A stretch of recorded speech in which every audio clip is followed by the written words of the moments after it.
Olha o guabiju. Quer um, Matheus? Não? Quer um guabiju, Matheus?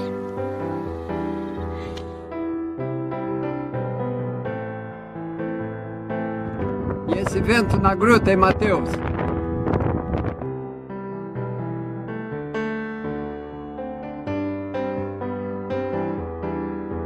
E aí, Matheus, o que tá achando? Pô, a viagem muito boa. Sensacional o lugar. É? Dá pra visitar. Quero saber do local aqui, tá bom? O local é privilegiado, tem uma visão muito boa. Dá pra curtir bastante a natureza.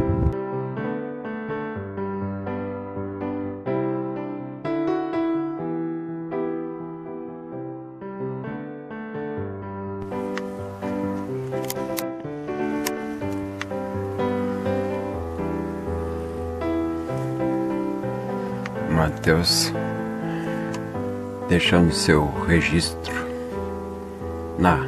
no livro de presença da gruta.